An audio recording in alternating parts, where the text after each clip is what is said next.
Rally করলাম আজকে আমরা সমস্ত মানিকগঞ্জের বর্তমান সাবেক নিয়ে যে র্যালি করেছি, আমি আসলে পরম করুণা আল্লাহর কাছে শুকরিয়া আদায় করছি। আমরা কখনো ভাবি নাই এত বিশাল আকারে আমরা আজকে র্যালি করতে পারবো এত কম সময়ের মধ্যে। আমাদের ধারণা ছিল এই হাসিনা এই খুনি সরকার হয়তো আমাদের বাংলাদেশটাকে দাঁড়াতেই দিবে না, কিন্তু আল্লাহর পরম রহমত যে হাজার হাজার মানুষের চোখের পানি কষ্ট সবার জনগণের কষ্টের কারণে আজকে আল্লাহর রহমত এসেছে, যার কারণে আজকে আমরা এখানে সম্মিলিতভাবে দাঁড়িয়ে আছি, কথা বলছি। আগামীর লক্ষ্যটা আমাদের কি হবে সেই ব্যাপারেও কিন্তু আমাদের এখন কাজ করতে হবে। সেই সুযোগটাই কিন্তু আল্লাহ আমাদের করে দিয়েছে। গতকাল আমাদের ভার্চুয়াল মিটিংয়ে আমি শুনলাম সেখানে আমাদের ভারপ্রাপ্ত চেয়ারম্যান মহোদয় জনাব তারেক রহমান একটা কথা বলেছে ছাত্র দলের উদ্দেশ্যে, যে ছাত্র দলকে কি করতে হবে, লাভ আর লোভ পরিহার করতে হবে। লাভ আর লোভ এই দুইটা জিনিস পরিহার করে কি করতে হবে, জনবান্ধব এবং জ্ঞান ভিত্তিক বাংলাদেশ গড়ে তুলতে হবে।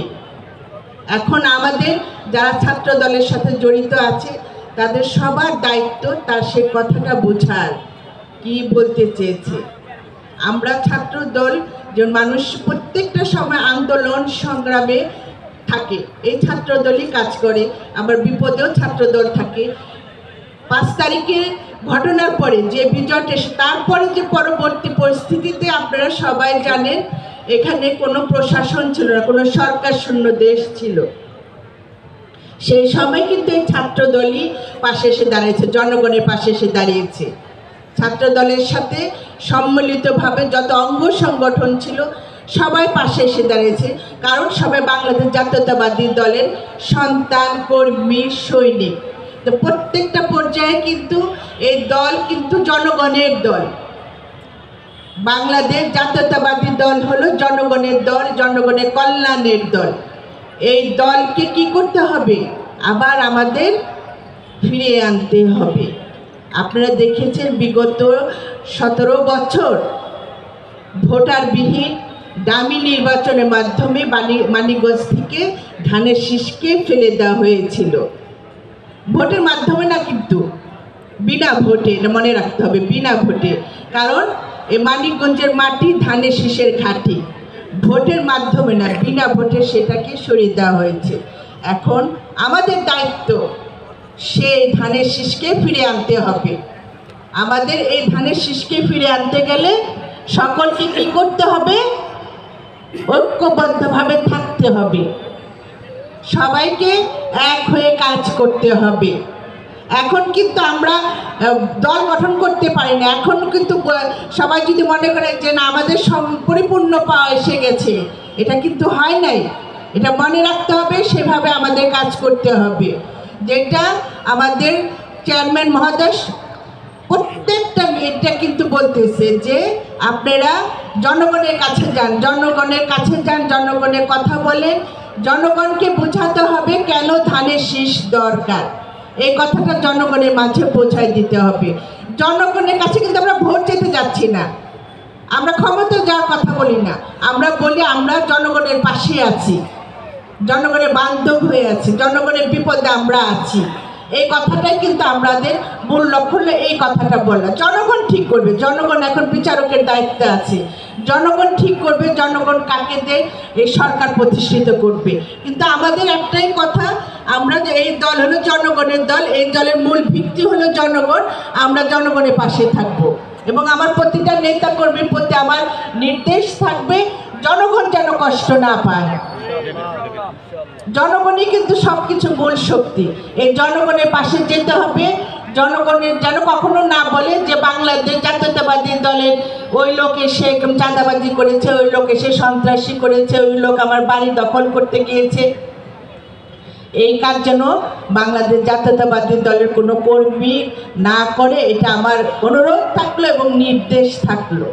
এটা করে তো লাভ নেই। আমরা তো চাই সরকার গঠন করতে। আমরা মানুষের জন্য এসেছি, এই দল এসেছে মানুষের জন্য। দেশের অর্থনীতির কি অবস্থা আপনারা সবাই জানেন। এই অর্থনীতি তো নাই, ভঙ্গুর হয়ে গিয়েছে। এখনো কিন্তু দ্রব্যমূল্য এমন অবস্থায় চলে আছে যে আমরা কেউ মধ্যবিত্ত নিম্ন মধ্যবিত্ত কেউ কিন্তু ইচ্ছা মতন খাওয়া দাওয়া করতে কেনাকাটা করতে পারছি না। শিক্ষা প্রতিষ্ঠানগুলি নষ্ট হয়ে গিয়েছে, শিক্ষা প্রতিষ্ঠানের মেরুদণ্ডগুলি ভেঙে দেওয়া হয়েছে। কেন দেওয়া হয়েছে জানেন? বাংলাদেশের মানুষকে এই খুনি হাসিনা সরকার অশিক্ষিত করে রাখবে, যাতে অন্য রাষ্ট্রের তাবেদারিতে পরিণত করতে পারে। এই কারণে শিক্ষা প্রতিষ্ঠানগুলির মধ্যে শিক্ষা শেষ করে দিয়েছে, অর্থনীতি শেষ করে দিয়েছে। এখন আমাদের দায়িত্ব থাকবে এই শিক্ষা প্রতিষ্ঠানগুলিকে ঘুরে দাঁড় করানো। আমরা যারা ছাত্র দলে আছি, যারা আছো তোমরা ছাত্র দলে, তারা তো রাজনীতি করবে, রাজনীতি তো শিক্ষা প্রতিষ্ঠান থেকে আসবে, কারণ শিক্ষা প্রতিষ্ঠানের সুষ্ঠু রাজনীতি দিয়ে শুরু করতে হবে। কিন্তু রাজনীতির পাশাপাশি যেটা মূল লক্ষ্য, আমাদের লেখাপড়া করতে হবে। আমরা যদি নিজেরা শিক্ষিত না হই তাহলে তো আমরা জ্ঞান ভিত্তিক সমৃদ্ধশালী বাংলাদেশ তৈরি করতে পারবো না। শিক্ষা কিন্তু মানুষকে অনেক দূরে নিয়ে যায়। শিক্ষা মানুষকে বোঝায় সে কি ভুল করছে না, সে সঠিক করছে। এবং মানুষ কি চায়, আমরা কিন্তু শিক্ষা যদি যত আমাদের উন্নত হবে, আমরা কিন্তু সেভাবে একটা শিক্ষিত নাগরিক হিসাবে আমরা বিচার বিবেচনা করতে পারবো। আমরা কিন্তু অন্যের কথা তখন হতে হবে না, কারণ আমি তো জানি আমার মেধাতে আমি বুঝতে পারি আমার দেশের জন্য আমি কি করব। এই জন্য শিক্ষা প্রতিষ্ঠান, এখানে আমি দেখলাম 20টা আছে স্কুল কলেজ আছে, 20টা কলেজ না 20টা কলেজ আছে। বিশেষ করে জনাব তারেক রহমান কলেজের দিকে বেশি মনোযোগ দিতে বলেছেন। এই কলেজে শিক্ষার পরিবেশ, সুন্দর শিক্ষা পরিবেশ গড়ে তোলার পাশাপাশি আবার সুন্দর রাজনীতির পরিবেশ যাতে তৈরি হয়। এখানে সভাপতি সেক্রেটারি আছে, আমি তাদের অনুরোধ করব মেধা সম্পন্ন এবং যারা দলের প্রতি ডেডিকেটেড, দুঃসময়ে যারা দলের পাশে ছিল তাদের যেন প্রতিটা কমিটি গঠন করা হয়। কারণ প্রত্যেকটা শিক্ষা প্রতিষ্ঠানে যখন সুন্দর কমিটি গড়ে উঠবে, অটোমেটিকলি কিন্তু পরবর্তী যে থানা ইউনিয়ন পর্যায়ের কমিটিগুলো সুন্দরভাবে গড়ে উঠবে। এটা তোমাদের প্রতি আমার অনুরোধ থাকলো, এই কমিটিগুলি যেন সুন্দর মতন তৈরি হয়। কারণ আমরা অনেক বছর, বিশেষ করে আমরা বারবার আসছি, কিন্তু ছাত্র দলের সাথে যারা আছে 17 বছর কিন্তু তারা কোনো রাজনীতি করতে পারে নাই, ঢুকতেই পারে না, একটা রাজনীতি রটা উচ্চারণ করতে পারে নাই। এখন সুযোগ এসেছে, আল্লাহর তরফ থেকে সুযোগটা এসেছে। এখন আমাদের দায়িত্ব থাকবে এই সংগঠনটাকে শক্তিশালী সংগঠন করতে হবে, মেধা সম্পন্ন সংগঠন করতে হবে, জনবান্ধব সংগঠন তৈরি করতে হবে। আমাদের আগে নিজেকে দেশকে গড়ে তুলতে হবে। এই দেশে আমাদের জন্ম, এই দেশে আমাদের মৃত্যু হবে। এই দেশের দেওয়ার আমাদের অনেক কিছু বাকি আছে, আমরা এই দেশকে কিছুই দিতে পারি নাই। আমাদের ভিতরে তোমরা যারা ছাত্র সমাজে আছো, তোমাদের ভিতরে দেশপ্রেম প্রতিষ্ঠিত করতে হবে।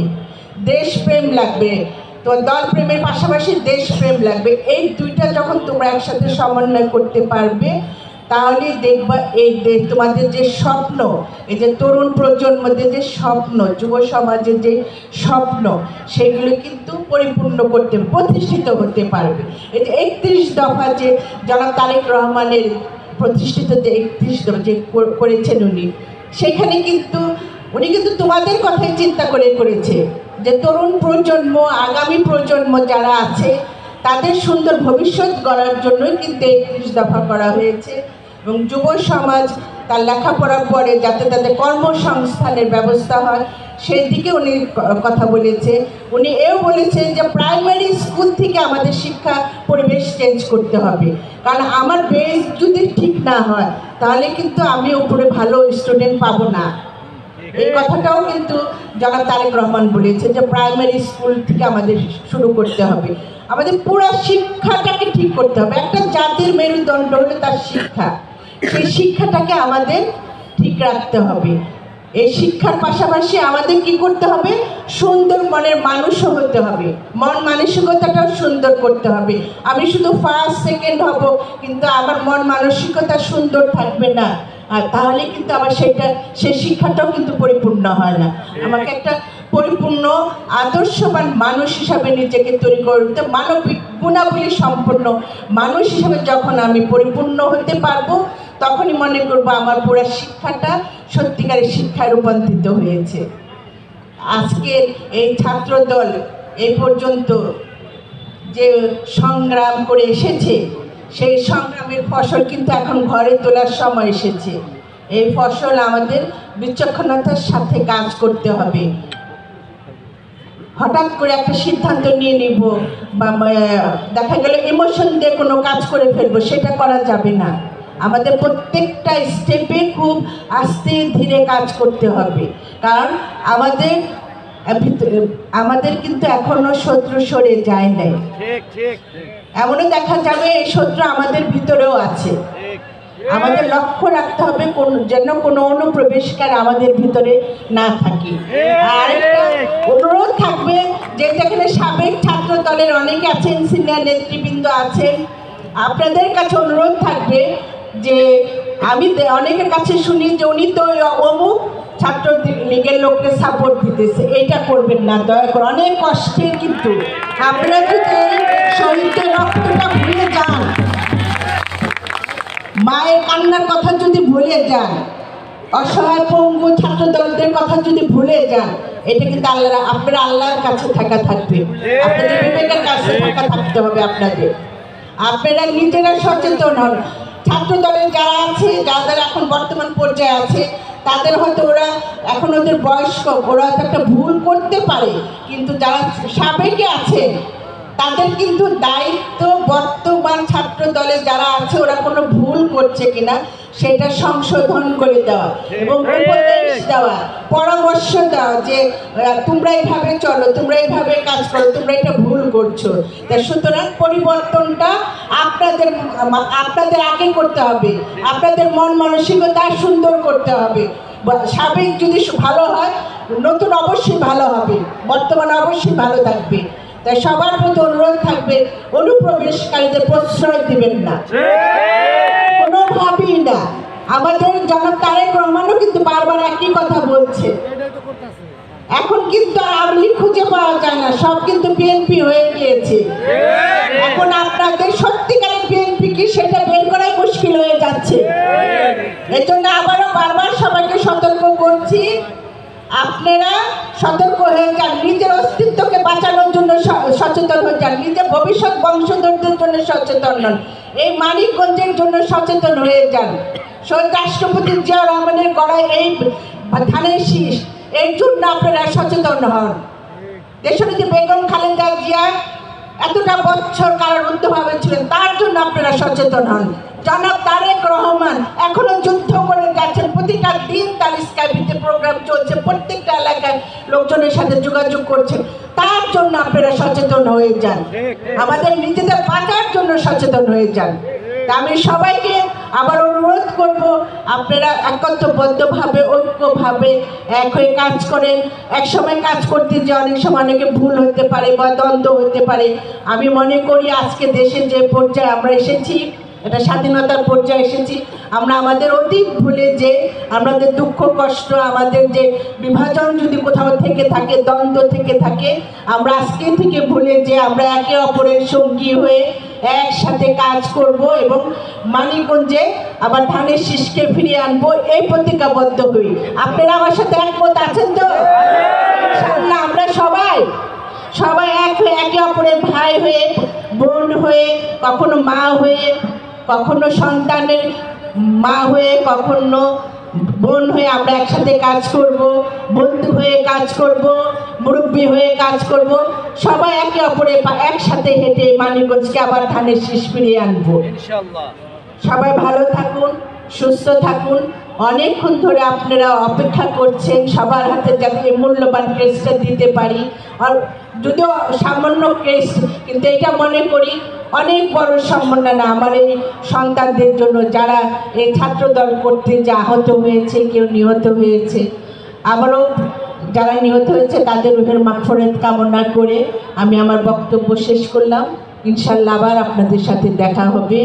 বাংলাদেশ জিন্দাবাদ, বাংলাদেশ জাতীয়তাবাদী দল জিন্দাবাদ, আমার দেশনেত্রী বেগম খালেদা জিয়া জিন্দাবাদ। শহীদ রাষ্ট্রপতি জিয়া রহমান অমর হোক, জনাব তারেক রহমান জিন্দাবাদ। আমার মানিকগঞ্জের সাবেক বর্তমান ছাত্র দলের সমস্ত নেতৃবৃন্দ জিন্দাবাদ। আর এই অনুষ্ঠানে এত সুন্দরভাবে যারা আয়োজন করেছে সমগ্র মানিকগঞ্জবাসী জিন্দাবাদ। ধন্যবাদ সকলকে।